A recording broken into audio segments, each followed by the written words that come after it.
We all know every design starts with a blank document that needs to be aesthetic, but the big catch here is how you incorporate the ideas you have into the design. In today's video lesson, I will teach you how I created this professional real estate social media posters using Affinity by Canva. Stick and stay, you wouldn't want to miss it. Let's do this.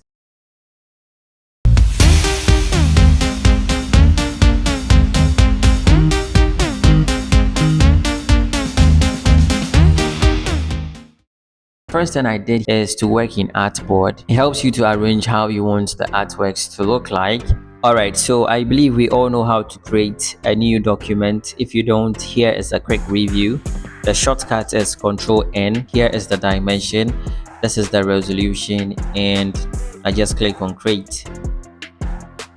Let's assume this is a contract and I'm supposed to produce social media designs for the company called Heights. So based on the information given, here are the artworks I produced. You can see 3-bedroom apartment, you can see home of luxury, you can see quality furniture, book a space, you can see 20-year anniversary, and so many on. Before I bring this video to an end, we will create another artwork. On this artboard here, let's assume per the details, I need to create an artwork for 3-bedroom apartment, and the package includes Starlink Wi-Fi Gen 3, Samsung air condition, Samsung 10 kg washing machine. You are getting this package for a 3-bedroom apartment and the starting price is $2,200. On this slide, you can also see how I created the design: luxury home, 4-bedroom luxury home, a car park, and 24/7 security, and it's going for $100,000. And this is how I was able to do this text. I have this text here. I press and hold shift on my keyboard and then I drag to make a duplicate. I want to skew it like this. Skew is to transform. This is how I did it. I position the mouse pointer here and then I drag up like this. This is how I was able to create something like this.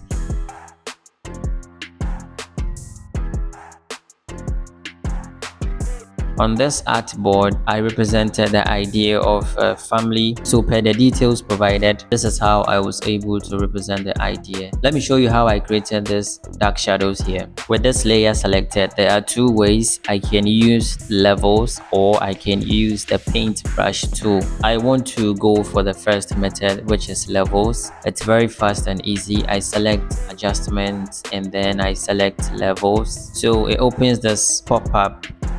We have so many options here. I drag the slider to maybe 12% and then I increase this to 6%. Depending on how dark you want the shadows, you can increase or you can decrease it. I want some of them to be a bit bright, so with this layer selected, I select the erase brush tool. I am working in my own studio. Yes, you can create your own studio in Affinity by Canva. I dropped a video on how to create your own studio. Do well to check it out using the link in description. With the erase brush tool selected, I can start erasing, so I start painting over it.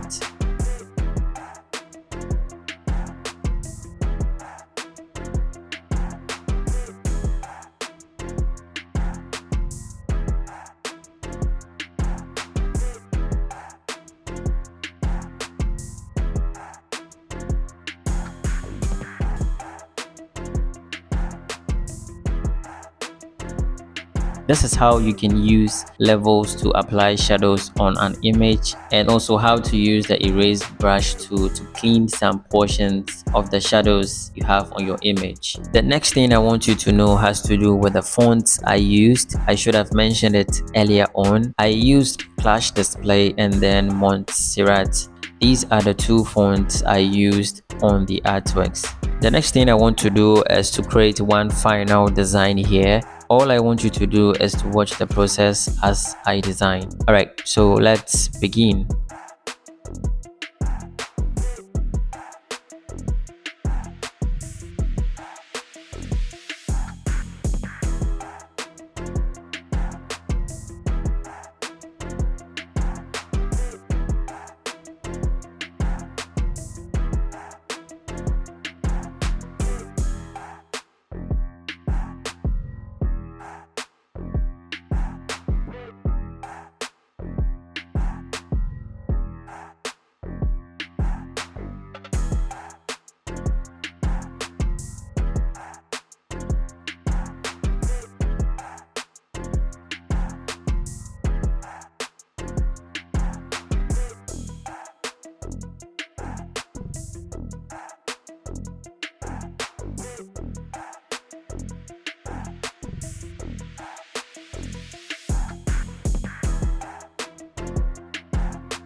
I believe you've learned a lot from the beginning to this far, and this video has been an inspiration for you. You've learned how you can create professional, good looking designs. If you found this video very helpful, please don't forget to subscribe, hit the notification bell, like, share, and leave your comments. Thanks for watching, and I will see you in the next video.